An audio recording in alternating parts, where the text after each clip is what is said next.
Good morning, one and all. This is R. Lakshmi Samla, Department of Statistics, Sir CRR College for Women, Eluru. Today, we are going to discuss about duality and simplex method in Unit 5, Duality in Linear Programming. Already, మనం previous class లో dual primal pair యొక్క introduction and అలాగే ఒక LPP ఇస్తే కనుక దాన్ని మనం డ్యూయాలిటీలోకి ఎలా కన్వర్ట్ చేయాలి ఆర్ ఫార్ములేషన్ ఆఫ్ డ్యూయాలిటీ ఏంటనేది అండ్ వాటి యొక్క బేసిక్ కండిషన్స్ ఏంటనేది నేర్చుకున్నాము. నెక్స్ట్ ఇక్కడ మనకి ఈ యొక్క డ్యూయాలిటీ చాప్టర్లో ఉన్న first method duality and simplex method. Okay, first of all ఇక్కడ మెథడ్లో ఏం చేస్తామంటే మనకు ఒక ఇచ్చిన ఎల్పిపిని ప్రైమల్ ఎల్పిపి అనుకుంటాము. ఈ యొక్క ప్రైమల్ ఎల్పిపిని మనం బేస్ చేసుకుని దాన్ని మనం డ్యూయల్ ఎల్పిపిలోకి కన్వర్ట్ చేయడం జరుగుతుంది. నెక్స్ట్ దాన్ని మెథడ్లో మనం సాల్వ్ చేయడం జరుగుతుంది. అయితే ఇక్కడ మనకి ఉన్న మెయిన్ కాన్సెప్ట్ ఏంటంటే అట్ ఏ టైం ప్రైమల్ ఎల్పిపికి డ్యూయల్ ఎల్పిపికి అట్ ఏ టైము మనం సొల్యూషన్ని కన్సిడర్ చేయడం జరుగుతుంది అనమాట ఈ యొక్క మెథడ్ ద్వారా. సో చూద్దాం first problem. Minimum z equal to 20x1 plus 10x2 subject to the constraints x1 plus x2 greater than or equal to 10, 3x1 plus 2x2 greater than or equal to 24, x1 comma x2 greater than or equal to 0. So ఇది మనకి ఇక్కడ ఇచ్చిన LPP consideration. So first of all primal LPP అని చెప్పి మనకి ఇచ్చిన original LPP ఏదైతే ఉందో దాన్ని అంతటిని ఇక్కడ ప్రైమల్ ఎల్పిపి కింద డినోట్ చేయడం జరుగుతుంది. నెక్స్ట్ స్టెప్ మనం చేయాల్సింది ఏంటంటే డ్యూయల్ ఎల్పిపిలోకి కన్వర్ట్ చేయాలి. ఓకే, ఆల్రెడీ మనం ప్రీవియస్ క్లాస్లో స్టెప్ బై స్టెప్ నోట్ చేసుకున్నాం. డ్యూయాలిటీలోకి కన్వర్ట్ చేసేటప్పుడు సి మ్యాట్రిక్స్ అంటే ఏంటి, C transpose, A matrix representation A transpose, and అలాగే బి మ్యాట్రిక్స్ బి ట్రాన్స్పోజ్, ఇలా మనం డిఫరెంట్ పార్ట్స్ కింద డివైడ్ చేసుకుని సో దాని ప్రకారం డ్యూయాలిటీలోకి కన్వర్ట్ చేసుకోవడం జరిగింది. ఆల్రెడీ మనం ప్రీవియస్ క్లాసెస్లో నేర్చుకుని ఉన్నాం కాబట్టి నెక్స్ట్ ఇక్కడికి వచ్చేసరికి డైరెక్ట్గా డ్యూయల్ ఎల్పిపిని రాసుకోవాలన్నమాట. ఓకే, ఇంకా మళ్ళీ మ్యాట్రిక్స్ రిప్రజెంటేషను ట్రాన్స్పోజ్లోకి కన్వర్ట్ చేయడం ఇంకా రిప్రజెంటేషన్ అంతా ఉండదు. డైరెక్ట్గా మనం డ్యూయల్ ఎల్పిపి అని చెప్పి ఇక్కడ రిప్రజెంట్ చేస్తాము. సో ఫస్ట్ ఆఫ్ ఆల్ ఇక్కడ ఆబ్జెక్టివ్ ఫంక్షన్ చూడండి, ప్రైమల్ ఎల్పిపిలో మినిమం ఉంది అంటే డ్యూయాలిటీలోకి వచ్చేసరికి మ్యాక్సిమం అవుతుంది. So maximum Z star equal to చూడండి ఇక్కడ ఉన్న ఈ యొక్క బి వాల్యూసే కదా ఇక్కడ సి వాల్యూస్లోకి ఇంటర్చేంజ్ అవుతాయి అండ్ సి వాల్యూస్ వచ్చి బి వాల్యూస్ ప్లేస్లోకి వస్తాయి. సో దాని ప్రకారం 10w1 ప్లస్ 24w2 ఇక్కడ వేరియబుల్స్ని డ్యూయాలిటీలోకి వచ్చేసరికి డబ్ల్యూతో రిప్రజెంట్ చేస్తున్నాం కాబట్టి 10w1 plus 24w2. Next subject to the constraints ఇక్కడ x1 plus x2 3x1 plus 2x2 ఉంది. అంటే ఇప్పుడు ఇలాగా కాలం వైజ్ నోట్ చేసుకోవాలి ఇక్కడ కన్స్ట్రైంట్ని. అంటే w1 plus 3w2 less than or equal to 20. మనం ఏం చెప్పుకున్నాము, ప్రైమల్ ఎల్పిపి యొక్క ఆబ్జెక్టివ్ ఫంక్షన్ మినిమైజేషన్లో ఉంటే డ్యూయల్ ఎల్పిపి యొక్క కన్స్ట్రైంట్స్ అన్నీ లెస్ దాన్ ఆర్ ఈక్వల్ టులో ఉండాలి అని చెప్పుకున్నాము. ఇక్కడ ఆబ్జెక్టివ్ ఫంక్షన్ ప్రైమల్ ఎల్పిపిలో మ్యాక్సిమైజేషన్లో ఉంటే డ్యూయల్ ఎల్పిపి యొక్క కన్స్ట్రైంట్స్ అన్నీ కూడా greater than or equal to కండిషన్లో ఉండాలని చెప్పుకున్నాం కదా. సో ఆ కన్సిడరేషన్ ప్రకారం 3w1 plus 2w2 less than or equal to CJ cost వాల్యూకి ఈక్వేట్ అవ్వాలి 20. Next w1 plus 2w2 will be less than or equal to 10 where w1, w2 greater than or equal to 0. Okay, ఇక్కడ మనం first step ఏం చేస్తున్నామమ్మా, ఇచ్చిన ఎల్పిపిని primal LPP అనుకున్నాము. Next దాన్ని మనం బేస్ చేసుకుని డ్యూయల్ ఎల్పిపిని ఫామ్ చేయడం జరిగింది. నెక్స్ట్ స్టెప్కి వచ్చేసరికి ఇప్పుడు ఈ యొక్క ఎల్పిపిని మనం సాల్వ్ చేయాలి. సో ఆ యొక్క ఎల్పిపిని సాల్వ్ చేయడానికి మనం ఇక్కడ 2 ప్రొసీజర్స్ ఫాలో అవుతాము. ఒక కండిషన్ ఏంటంటే అంటే సబ్జెక్ట్ టు ద కన్స్ట్రైంట్స్ అన్నీ కూడా లెస్ దెన్ ఆర్ ఈక్వల్ టులో ఉంటే గనక జనరల్గా మనం సింప్లెక్స్ మెథడ్ ఎలా ఫాలో అయ్యామో ఆ మెథడ్ ద్వారానే చేస్తాము. ఓకే, అండ్ అలాగే greater than or equal to ఉంటే కనుక కన్స్ట్రైంట్స్ సో అప్పుడు మనం ఏం చేస్తామంటే బిగ్గమ్ మెథడ్ ద్వారా సాల్వ్ చేస్తాం అనమాట. సో ఫస్ట్ ఆఫ్ ఆల్ ఇక్కడ మనం చూద్దాము, మనకి ఇక్కడ ఇచ్చినవన్నీ కూడా less than or equal to కండిషన్లోనే ఉన్నాయి కాబట్టి సింప్లెక్స్ మెథడ్ ద్వారానే ఫాలో అవుతాం. సో ఫస్ట్ ఆఫ్ ఆల్ ఏం చేస్తున్నాం, ఎల్పిపిని మనం స్టాండర్డ్ ఫామ్లోకి కన్వర్ట్ చేయాలి. స్టాండర్డ్ ఫామ్లోకి కన్వర్ట్ చేయాలంటే ప్రొసీజర్ ఏంటి, ఆబ్జెక్టివ్ ఫంక్షన్ అనేది మ్యాక్సిమైజేషన్లో ఉండాలి. సబ్జెక్ట్ టు ద కన్స్ట్రెయింట్స్లో ఉన్న ఇన్ఈక్వేషన్స్ అన్నిటినీ కూడా ఈక్వేషన్లోకి కన్వర్ట్ చేసుకోవాలి by using slack and surplus variables. Okay, next ఇక్కడ చూద్దాం స్టాండర్డ్ ఫామ్ వచ్చేసరికి ఇక్కడ ఆల్రెడీ ఆబ్జెక్టివ్ ఫంక్షన్ మనకి మ్యాక్సిమైజేషన్ లోనే ఉంది. So maximum z star equal to 10w1 plus 24w2. Subject to the constraints ఇక్కడ 2 inequations less than or equal to condition లోనే ఉన్నాయి కాబట్టి స్లాక్ వేరియబుల్ ని యాడ్ చేస్తాము. అంటే w1 plus 3w2 plus w3 equal to 20 and w1 plus 2w2 plus w4 equal to 10. Okay, ఇక్కడ మనం ఏవైతే స్లాక్ వేరియబుల్స్ ని యాడ్ చేసుకుంటున్నామో వాటిని జీరో కాస్ట్ తోటి ఆబ్జెక్టివ్ ఫంక్షన్ లో కూడా యాడ్ చేద్దాము. So plus 0 into w3 plus 0 into w4. Next where w1 w2 greater than or equal to 0 and w3 w4 are slack variables. Next ఈ యొక్క standard form లోకి convert చేసుకున్న తర్వాత దీన్ని అంతటినీ మనం matrix notation AX is equal to B అనే form లోకి కన్వర్ట్ చేయాలి. So first of all A matrix అంటే సబ్జెక్ట్ టు ద కన్స్ట్రైంట్స్ లో ఉన్న నెంబర్ ఆఫ్ వేరియబుల్స్ యొక్క కోఎఫిషియంట్ వాల్యూస్ అంటే w1 w2 w3 w4 యొక్క కోఎఫిషియంట్ వాల్యూస్ తీసుకున్నాను. అంటే ఫస్ట్ కన్స్ట్రైంట్ చూసినట్లయితే 1 3 1 0. నెక్స్ట్ సెకండ్ కన్స్ట్రైంట్ కి 1 2 0 1.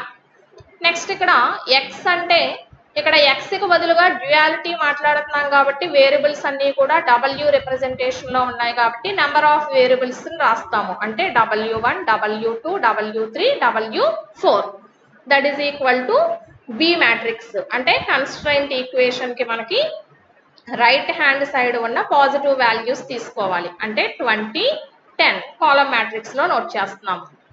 Next tabular form. So tabular form లో ఈ యొక్క ఎంట్రీస్ అన్ని common CJ CB YB XB. ఇక్కడ XB కి బదులుగా W తోటి రిప్రజెంట్ చేస్తున్నాం కాబట్టి వేరియబుల్స్ ని WB అని చెప్పి చేంజ్ చేసాం. నెక్స్ట్ ప్రాసెస్ అంతా కామన్ అమ్మా. Number of variables w1 w2 w3 w4.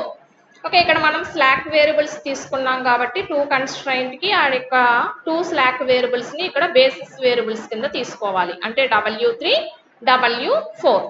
CB అంటే వీటి యొక్క కాస్ట్ వాల్యూస్ 0 కదా, సో 0 0. నెక్స్ట్ WB అంటే ఈ యొక్క మ్యాట్రిక్స్ రిప్రజెంటేషన్ లో ఉన్న వాల్యూస్ 20 10. నెక్స్ట్ ఇక్కడ CJ కాస్ట్ వాల్యూస్ అంటే ఆబ్జెక్టివ్ ఫంక్షన్ లో ఉన్న వేరియబుల్స్ యొక్క కాస్ట్ వాల్యూస్ 10 24 0 0. అవి ఇక్కడ నోట్ చేసుకున్నాం. నెక్స్ట్ ఇక్కడ ఏ యొక్క మ్యాట్రిక్స్ అంటే ఈ యొక్క వేరియబుల్స్ యొక్క కోఎఫిషియంట్ వాల్యూస్ ఏవైతే ఉన్నాయో ఈ యొక్క ఏ మ్యాట్రిక్స్ అంతటిని ఇక్కడ మనం సబ్స్టిట్యూట్ చేసుకోవడం జరుగుతుంది. నెక్స్ట్ యాజ్ యూజువల్ గా ప్రొసీజర్ ప్రకారం first of all ZJ calculate చేయాలి. సో దాని ప్రకారం ఫార్ములా ఏంటి మనకి, సమ్మేషన్ CB ఇంటూ WB అంటే 0 ఇంటూ 20 ప్లస్ 0 ఇంటూ 10. 0 తోటి మల్టిప్లై చేస్తున్నాం కాబట్టి 0. నెక్స్ట్ ఇక్కడ W1 కాలంకి వచ్చేసరికి సమ్మేషన్ CB W1 అంటే 0 into 1 plus 0 into 1 0. Next 0 into 3 plus 0 into 2 so 0. ఇవన్నీ మనం 0తో మల్టిప్లై చేస్తే ఓవరాల్ గా 0 అయిపోతాయి. నెక్స్ట్ ZJ మైనస్ CJ అంటే 0 minus 10 minus 10 0 minus 24 minus 4 0 minus 0 0 minus 0 అంటే 0. అగైన్ ఇక్కడ మనకు వచ్చిన ZJ మైనస్ CJ వాల్యూస్ లోంచి మోస్ట్ నెగిటివ్ వాల్యూ ఏదైతే ఉందో దాన్ని ఐడెంటిఫై చేసి దాన్ని మనం ఎంటరింగ్ వెక్టార్ కింద కన్సిడర్ చేస్తాము. ఓకే, అంటే W2 will enters into the basis. Next ఇప్పుడు మనం లివింగ్ వెక్టర్ ని క్యాలిక్యులేట్ చేయడానికి ratio representation WB by entering vector అంటే W2 అంటే 20/3 10/2. అంటే ఇక్కడ 10/2 అంటే 5 వస్తుంది, ఇక్కడ 20/3 అంటే 6 పాయింట్ సంథింగ్ వస్తుంది. అంటే ఇక్కడ మనకు వచ్చిన పాజిటివ్ వాల్యూస్ లోంచి లీస్ట్ పాజిటివ్ ఉన్న వాల్యూ కరస్పాండింగ్ వేరియబుల్ ని మనం లీవింగ్ వెక్టార్ కింద కన్సిడర్ చేస్తాం. అంటే ఇక్కడ మనకి బేసిస్ లోంచి W4 లీవ్ అయిపోయి దాని ప్లేస్ లో W2 ఎంటర్ అవుతుంది. సో ఈ రెండిట్లకి కామన్ గా ఉన్న ఎలిమెంట్ ఇది మనకి కీ ఎలిమెంట్ అవుతుంది. నెక్స్ట్ మన ప్రొసీజర్ ప్రకారం రో ఆపరేషన్స్ యూజ్ చేసి ఈ యొక్క కీ ఎలిమెంట్ ని 1 చేయాలి. దీని కరెస్పాండింగ్ కాలమ్ లో ఉన్న ఎలిమెంట్స్ ని 0 అయ్యే విధంగా మనం రో ఆపరేషన్స్ ని సెలెక్ట్ చేసుకుంటాం. సో నెక్స్ట్ ఇదే మళ్ళీ ఇక్కడ క్లియర్ గా రాసుకున్నాము. Here W2 enters into the basis and W4 leaves into the basis and key element is 2. Convert the key element into unity and all the other elements into 0 by using row operations. R2 tends to R2 by 2, R1 tends to R1 minus 3R2. So ఇప్పుడు W3 as it is గా అలాగే ఉంటుంది. ఇక్కడ W2 enter అవుతుంది. అంటే వీటి యొక్క cost values లో W2 చేంజ్ అవుతుంది 24. నెక్స్ట్ ఇవన్నీ యాజ్ ఇట్ ఈస్ గా CJ cost values రాసుకుంటాము.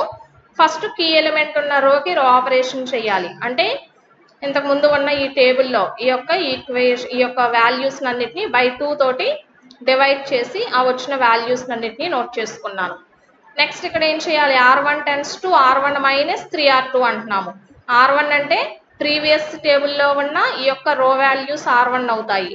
Minus 3 into R2 ఇక్కడ ఈ సెకండ్ టేబుల్లో ఉన్న ఈ యొక్క సెకండ్ రో R2 అవుతుంది. సో ఈ యొక్క వాల్యూస్ అన్నిటిని మల్టిప్లై చేసి 3 తోటి ప్రీవియస్ టేబుల్లో ఉన్న R1 వాల్యూస్ లోంచి సబ్ట్రాక్ట్ చేస్తే ఇవి నాకు వచ్చిన వాల్యూస్.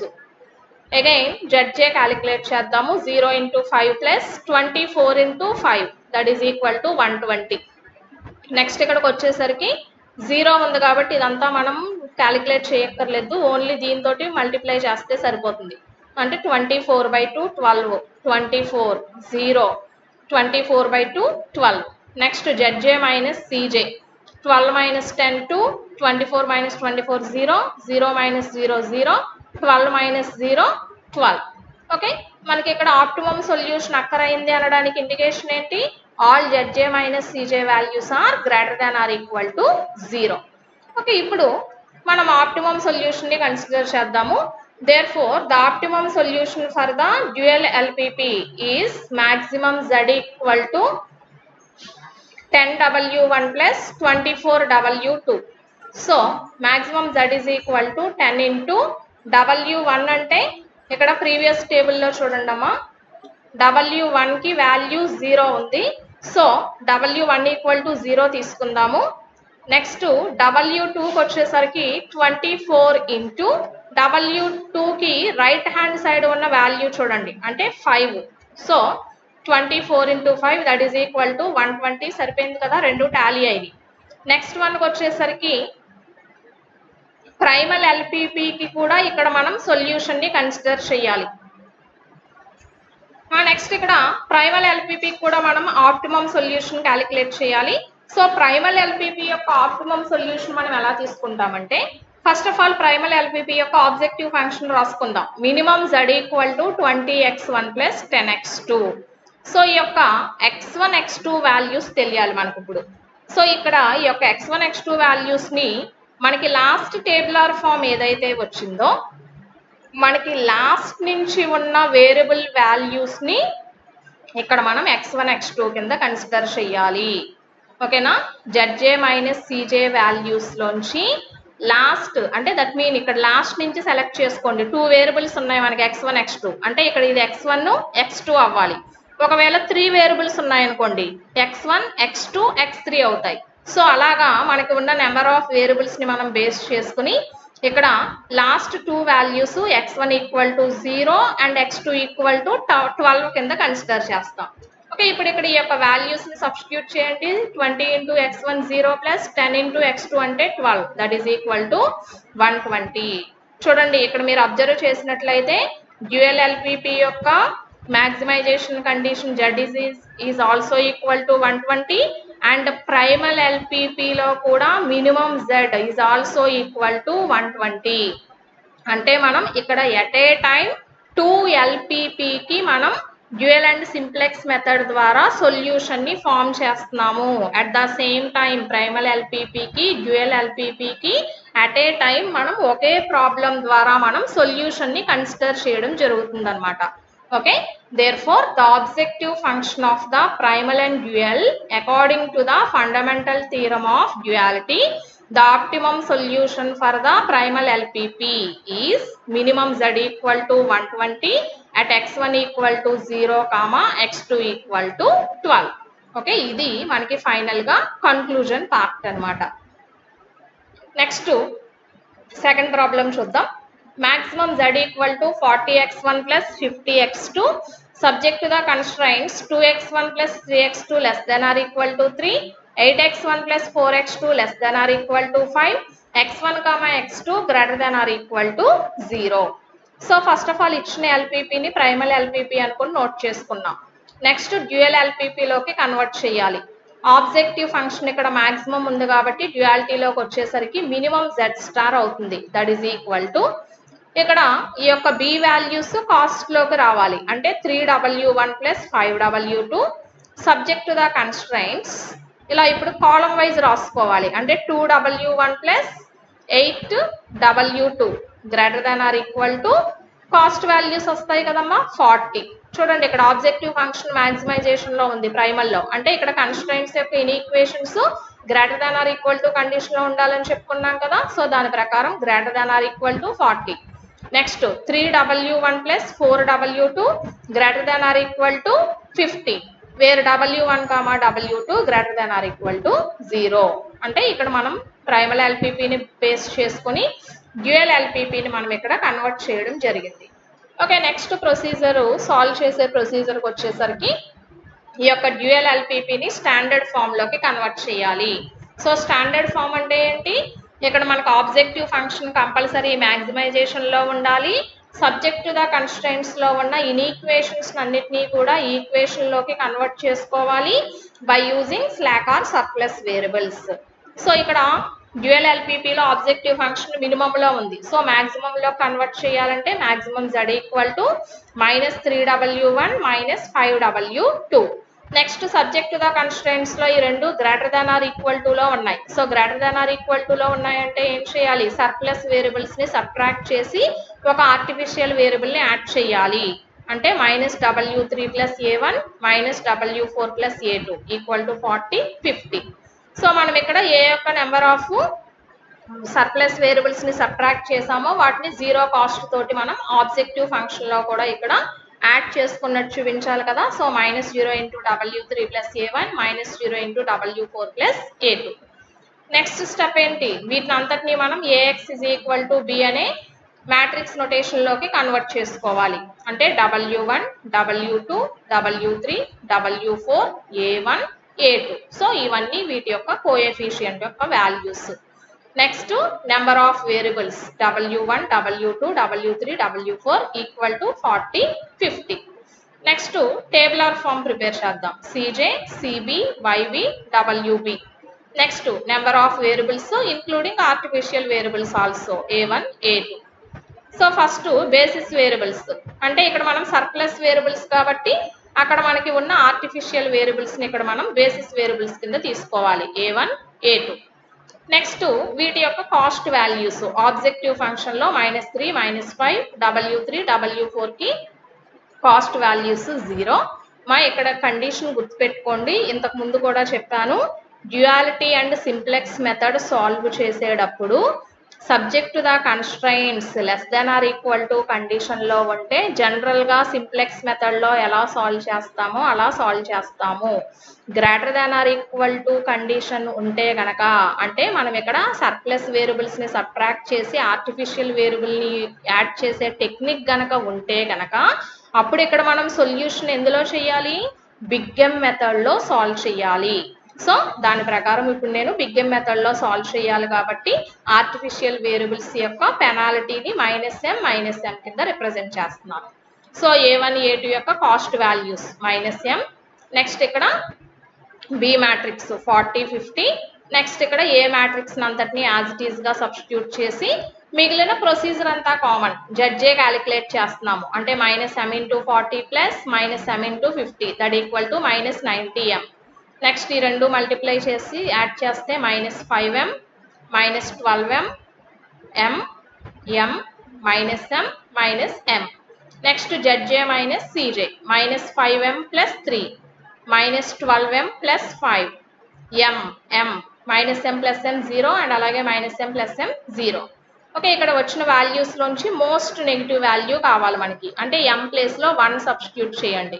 సో 1 సబ్స్టిట్యూట్ చేస్తే ఇక్కడ -12 + 5 అంటే ఇక్కడ మనకి మోస్ట్ నెగిటివ్ వాల్యూ వస్తుంది. సో దీని corresponding vector W2 will enters into the basis. దాన్ని ఇప్పుడు మనం లీవింగ్ వెక్టర్ ని క్యాలిక్యులేట్ చేయాలి. సో దానికోసం ప్రాసెస్ ఏంటి, రేషియో WB/W2. సో 40/8 5, 50/4. సో ఈ రెండిటిలోంచి మనకి స్మాలెస్ట్ ఎలిమెంట్ కావాలి. సో 5 అనేది స్మాలెస్ట్ ఎలిమెంట్ కాబట్టి దీని కరస్పాండింగ్ వెక్టర్ A1 అనేది మనకి బేసిస్ లోంచి లీవ్ అయిపోయి దీని ప్లేస్ లో W2 అనేది ఎంటర్ అవుతుంది. సో అంటే ఈ యొక్క రెండిట్లకి కామన్ గా ఉన్న ఎలిమెంట్ 8 అనేది కీ ఎలిమెంట్ అవుతుంది. నెక్స్ట్ మనకి ఏంటి, రో ఆపరేషన్స్ ని యూజ్ చేసుకుని ఈ యొక్క కీ ఎలిమెంట్ ని 1 చేయాలి అండ్ దీని కరస్పాండింగ్ కాలమ్ లో ఉన్న అదర్ ఎలిమెంట్స్ 0 అయ్యే విధంగా రో ఆపరేషన్ సెలెక్ట్ చేసుకోవాలి. అంటే R1/8, R2 tends to R2 - 4R1. Okay, so next ఆ ప్రాసెస్ ప్రకారం ఇక్కడ రో ఆపరేషన్ సెలెక్ట్ చేసుకున్నాము. W2 ఎంటర్ అవుతుంది A1 ప్లేస్ లో, A2 అలాగే ఉంటుంది. సో W2 ఎంటర్ అయింది కాబట్టి కాస్ట్ వాల్యూ వచ్చేసరికి -5. నెక్స్ట్ ఇక్కడ రో ఆపరేషన్స్ యూజ్ చేస్తున్నాము. A1 లీవ్ అయిపోయింది కాబట్టి ఇక్కడ నేను A1 అనే కాలమ్ని ఇక్కడ నేను యాడ్ చేయట్లేదు. సో నెక్స్ట్ ఫర్దర్ ప్రాసెస్ కోసం మళ్ళీ ZJ క్యాలిక్యులేట్ చేయండి by using summation CB into WB. అంటే -5 × 5 + -m × 30 అంటే -25 - 30m. నెక్స్ట్ అలాగే ప్రతి కాలం వైజ్ కూడా ZJ వాల్యూస్ క్యాలిక్యులేట్ చేసాము. Next ZJ - CJ -5/4 -2m + 3 -5m + 5 5 - 4m/8 m 0. So next ఇక్కడ ఈ రెండు నెగిటివ్ వాల్యూస్ ఉన్నాయి. ఈ రెండిటిలోంచి కూడా మోస్ట్ నెగిటివ్ ఏంటో తెలియాలి అంటే కనుక m ప్లేస్ లో 1 సబ్స్టిట్యూట్ చేసి చూస్తే కనుక నాకు ఇక్కడ కన్సర్న్డ్ వేరియబుల్ దగ్గర ఇది మోస్ట్ నెగిటివ్ వాల్యూ చూపిస్తుంది. అంటే దీని కన్సర్న్డ్ వేరియబుల్ ఎంత ఉంది, W1 అనేది మనకి బేసిస్ లోకి ఎంటర్ అవ్వాలి. సో ఇప్పుడు లీవింగ్ వెక్టర్ కోసం ఏం చేస్తున్నాము, WB/W1 అనే రేషియో క్యాలిక్యులేట్ చేస్తున్నాము. సో దాని ప్రకారం ఇక్కడ 20, ఇక్కడ 15, ఈ రెండిటిలోంచి మినిమం వాల్యూ 15. అంటే దీని యొక్క కరస్పాండింగ్ వెక్టర్ A2 అనేది బేసిస్ లోంచి లీవ్ అయిపోయి దాని ప్లేస్ లో W1 అనేది ఎంటర్ అవుతుంది. సో ఇక్కడ 2 అనేది కీ ఎలిమెంట్ అవుతుంది. అగైన్ మనం ఇక్కడ కీ ఎలిమెంట్ ని 1 చేసుకోవాలి అండ్ దాని కరస్పాండింగ్ కాలమ్ లో ఉన్న అదర్ ఎలిమెంట్స్ 0 అయ్యే విధంగా రో ఆపరేషన్స్ చేస్తాము. So R2 tends to R2/2, R1 tends to R1 - 1/4 R2. So దాని ప్రకారం W2 అండ్ A2 ప్లేస్ లో W1 ఎంటర్ అవుతుంది కదా. సో కాస్ట్ వాల్యూ కూడా చేంజ్ అవుతుంది. అండ్ ఇక్కడ ఉన్న రో ఆపరేషన్స్ యూజ్ చేసుకొని ఈ యొక్క సింప్లిఫికేషన్ చేయడం జరిగింది. ఇక్కడ A2 నేను ఇంకా ఎంటర్ చేయట్లేదు ఎందుకంటే A2 బేసిస్ లోంచి లీవ్ అయిపోయింది కాబట్టి దాన్ని కాలమ్ లో మనం ఇంకా రిప్రజెంట్ చేయాల్సిన అవసరం లేదు. Okay, again same procedure ZJ calculate చేద్దాం. సో ఈ రెండు మల్టిప్లై చేసి యాడ్ చేసుకుంటే -205/4, next -3 -5 3/16 7/8, next ZJ - CJ -3 + 3 0 -5 + 5 0, next 3/16 7/8. So ఇక్కడ మనం అబ్జర్వ్ చేసినట్లయితే all ZJ - CJ values are greater than or equal to 0. Hence the optimum solution is obtained.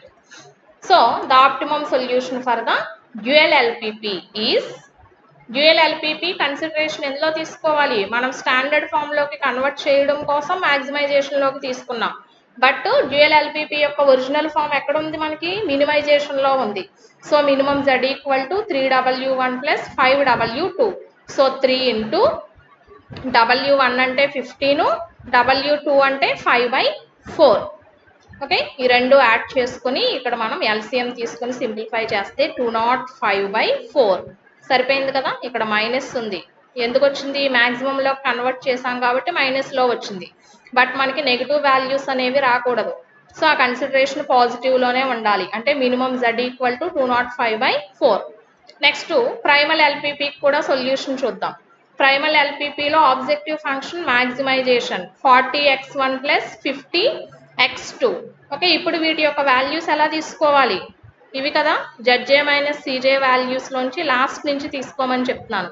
Okay, ఇది x1 అవుతుంది, x2 అవుతుంది. అంటే x1 3/16, x2 7/8. So 40 into 3/16 plus 50 into 7/8. వీటిని కూడా multiply చేసి ఎల్సిఎం తీసుకుని సింప్లిఫై చేస్తే this will also equal to 205/4. Tally అయింది కదమ్మా. సో దేని మనం కన్క్లూషన్ ఎలా రాస్తాము? The objective function of the primal and dual according to the fundamental theorem of duality, the optimum solution for the primal LPP is maximum z equal to 205/4 at x1 equal to 3/16 and x2 equal to 7/8. So ఇవి మనకి duality and simplex మెథడ్లో solve చేసే 2 different types of problems. అంటే ఒకటి less than or equal to condition and another one వచ్చి greater than or equal to condition. Less than or equal to కండిషన్లో ఉంటే కనుక సింప్లెక్స్ మెథడ్లో సాల్వ్ చేయాలి. Greater than or equal to కండిషన్లో ఉంటే కనుక బిగ్ ఎం మెథడ్లో సాల్వ్ చేయాలి. Okay, thank you.